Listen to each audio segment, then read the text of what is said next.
Yo peeps, what's going down? It's MC Noble here. Just dropping in to give you guys the oh, did I spell it wrong? Did I? Why? What did I? Oh, I'll edit that after. Yeah, just to tell you about my first gig done and dusted, and I've got another gig announcement to say to you guys.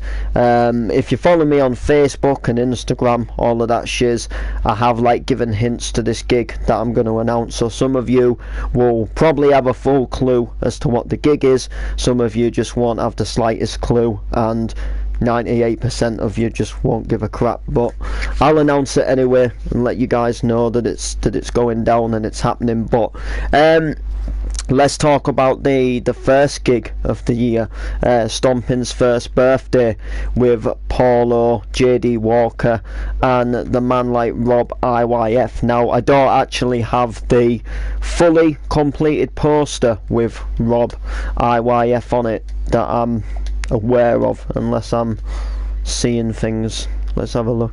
Oh, I do actually. Oh yeah, here we are, but it doesn't have all the DJs on it.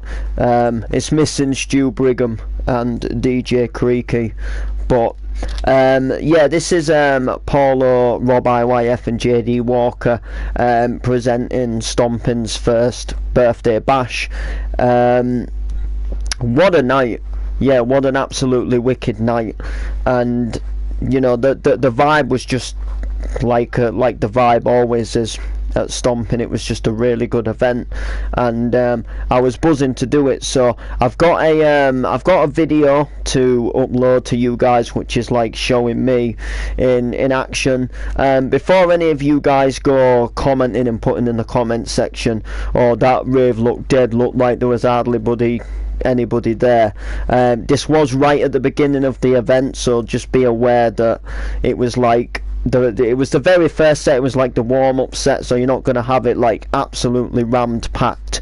But I usually get people in the comments, like, because I take a lot of videos like when I'm on the mic when a club's empty, so you can get like a good view of me on the mic and a good view of myself, you know, on the stage, and you know, where you can sort of hear me a lot more clearer when there isn't people like talking and shouting and hands in the air and camera getting blocked. But a lot of people usually say like, oh, there's hardly anybody there, etc. It looked like it was a dead rave. But yeah, I don't usually take too much videos later on in the night.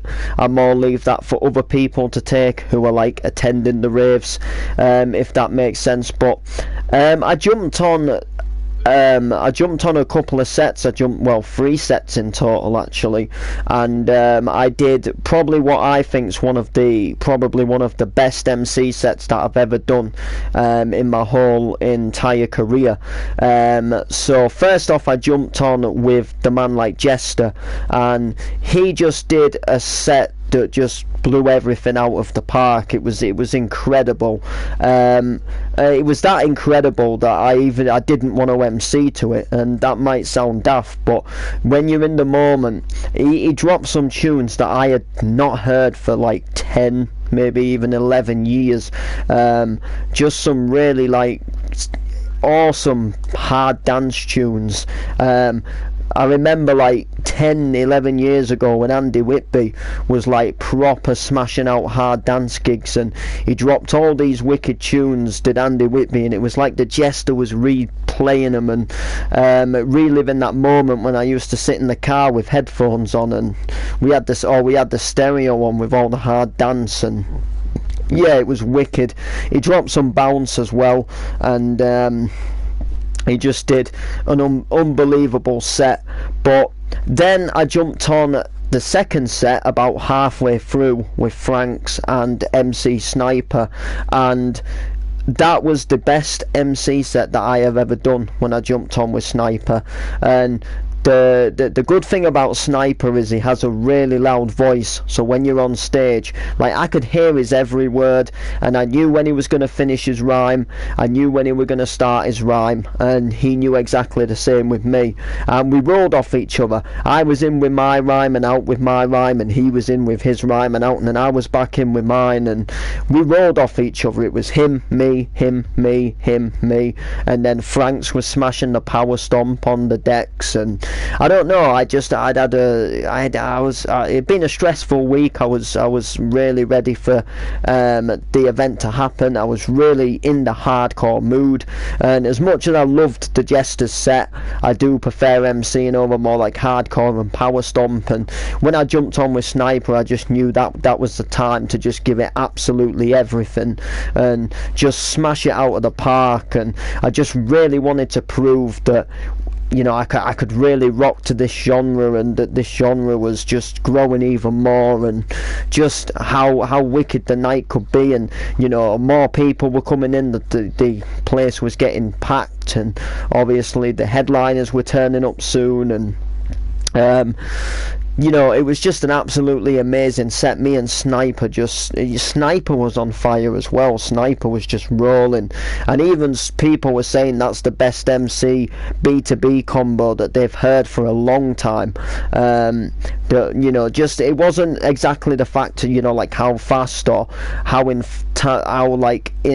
sort of flow we were going as such. It was just the fact of how well me and Sniper worked together, how we gave each other the space and the time to say each other, you know, so we could say our rhymes. You know, we both gave each other time to say our rhymes, and that was really vital. And I'll even say this, you know, I've done a lot of B2Bs over the past year, with freestyle, a lot of B2B raps and a lot of stuff with freestyle, and I've got a lot of respect for him. But me and Sniper, we just threw it out of the park on Saturday night, and we just rolled with it. And the sets have been recorded, and I believe they're practically nearly finished, and the guy who was mastering them made a group chat on Facebook with me and Sniper just to tell us how buzzing he was about that set, and how it was the best B2B that he'd heard in a long time. And that really gave me a buzz inside. It really warmed my heart up and made me realise how much I love doing this sort of stuff, and how it just gives me the power to want to keep going through the thick and the thin. And then finally I jumped onto Monster's set, which was right at the end. I went B2B with another MC. I think it was either like Active or Turbo or something, or someone else, and absolutely threw it out of the park, really. Again, just rolling in with rhymes and just really getting in the flow and in the mood, and just having a absolutely wicked time. So it was absolutely good. You know, I can't believe that I jumped on with the man like Monster, and Rob IYF. Oh my days, he just absolutely rocked his set. And the fact that he remembered me from going to a festival last year was even more crazier, and he gave me a hint into the lineup for this year's festival. And not only that, you know, just the pure enjoyment you could see when he was doing his set. Like, he was behind the decks, and you could just see that when he's behind the decks, you know, that's when he's at home, and he had a smile on his face, he had his hands in the air. And the thing is, like, he didn't do a set and just walk off. You know, he stayed, he was talking to people, and not only that, he bought 37 Jaeger bombs in at the bar for us all, basically. There was you know, whoever was left at the end of the night, which was me, obviously the people that promote the event, some people packing down, and Sniper and all them, and a few other people, and he just bought 37 Jaeger bombs in, and we all just got a turn at picking out and having some of the Jaeger bombs. And then literally it was just, you know, it was just a one sick way to top off an absolutely fantastic night. So big up the Stomping crew. They've really, you know, deserve everything that comes to them, all the goodness and all the wicked events and bookings that they're gonna, you know, people they're gonna book. They all absolutely 100% deserve everything coming their way, and they're gonna have even more good things coming. Now I can't say too much because I don't know too much, but I can tell you 100% that I am booked with Stomping again. I can't tell you what month yet because I'm not entirely sure. There isn't like details about that event yet, so I can't say too much, but I know Stomping have another date to book me again, and I know I have a feeling that it's not going to be too far in the future because I got told that there's another date for me, and I don't physically believe in my mind that they're going to have events planned that far in the future, that it would be like, you know, I don't think it would be for something like 6 months time. You know, I think it's going to be at least in the next couple of months, you know, next month. It won't be the month after because I'm already double booked. I'm already booked on that date when there is a Stomping, but I have a feeling it's going to either sort of be February, April, that sort of time probably, or sometime round sort of the next event type thing. Sometime I'll find out, and obviously when I can tell you more about it, I can obviously tell you a little bit more about it. So this is just a little picture here, me and Sniper. This was when I was on the first set with the Jester. Sniper just came and had a little blast before we put both the mics on. It wasn't, again, like I say, this was just the first set, so this was like the very beginning of the night, so it wasn't, you know, it wasn't packed at this point, but there was a downstairs room as well, so people, you know, would be arriving, collecting the free CD giveaway, and probably just getting a drink or something downstairs and just listening to a bit of the downstairs before having a gander upstairs to see what upstairs was all about.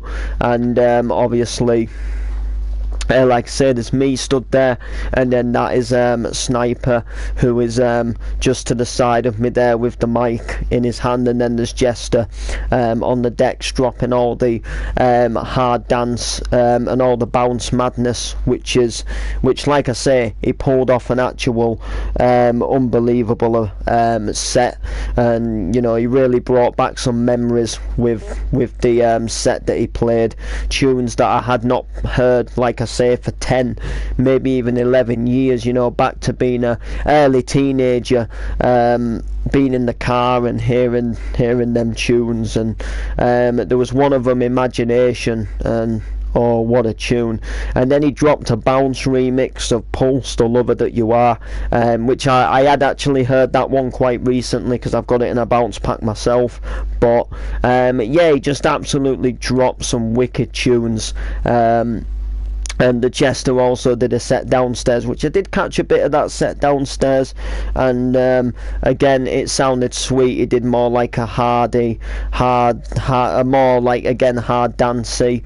Went into a proper wicked hard vibe down there as well. So that was Stomping, really. So like I said, there's going to be some videos coming up on the page, and some pictures and stuff will get posted to my social media. I believe there was a photographer taking some pictures for Stomping. There was a woman who took some pictures of me and Sniper on the mic for definite, and I got in some other pictures as well. So I will obviously be posting them to my social media when I get round to them, and I'll probably be some other people's pictures as well that they've taken on the phones and stuff like that. So what do I have coming up next? Well, for those of you who don't know, I'm actually doing unrestricted house versus drum and bass again. So for those of you who are unaware, in I believe November, I did a house versus drum and bass, sort of mid-November, a little drum and bass night. House was downstairs, so the edges, basically the downstairs room, and there was like tech house and deep house and funky house, and then upstairs you had more like bass house and drum and bass. And me and my good friend MC Freestyle, we hosted it. It wasn't a it wasn't a packed night. It wasn't like absolutely packed full. As a matter of fact, it was probably one of the quietest events that I have ever done. But it was still a shed load of fun, and I want to do more with drum and bass. And even though, you know, the event didn't get packed, it was still a chance for me to get out there. And you know, there had also been a drum and bass night the day before that actually had a headliner as well. So basically, you know, it wasn't like the best success of an event, but then again, it was just a little free entry event, and you know, I was still very honoured with the still very honoured with the opportunity to obviously jump on and do some of the drum and bass stuff. So I can tell you now that I'm going to be closing up this event because freestyle has to dash early, but like I say, we will still be both doing some drum and bass madness. Finishes at 3 o'clock, starts at 9:30, and yeah, it's on the 15th of February 2020, and we got a wicked lineup. We got Daydream, LK Mitchell, L2D2, Finest, and then we've got Gullahod, and then obviously, of course, myself, freestyle, and MC Noble, obviously. So this is like the new gig announcement for me. Obviously, don't forget, I've got Keeping It Core, and then I also have another gig the weekend after that as well. And then, like I say, until this other stomping date becomes in the light to me, that's all I've got so far this year, but this does me for the moment. I'm pretty certain, if I keep going the way I'm going, if I keep pushing the demos, if I keep making the MC and reaching out to event promoters, I'm pretty sure I'll get on more lineups, and you know, that's obviously, you know, that's a big dream, that's a big aim for me this year, to get on lineups, you know, whether I'm, you know, doing a few events on the free, or getting paid for them. I just want to grind and get my name out there and show people what I can do now. I've had a few bookings last year, and you know, things starting to go well for me. I just really want to smash and grind out 2020 and give an awesome performance in the venues. And with my first gig of the year being Stomping, with mine and Sniper's B2B set on Frank's Power Stomp business, you know, I've got no doubt that if I just keep pushing, things will obviously improve. So without that being said, guys, I am going to go ahead and leave this stream here. Just thought I'd give you guys an update on how Stomping went, and just thought I'd update you guys on this event that literally is going to be an awesome little drum and bass event again, which I cannot wait to do. I'm also at a birthday party that same day. It's a friend's kid's birthday,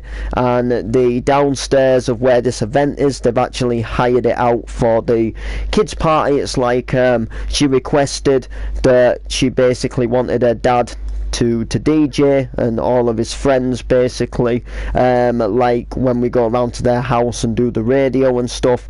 And then she wanted friends from school and wanted I believe someone to come dressed up as a character from Paw Patrol. But there's going to be nibbles, there's going to be music, and you know, it's just a little something for the Banes.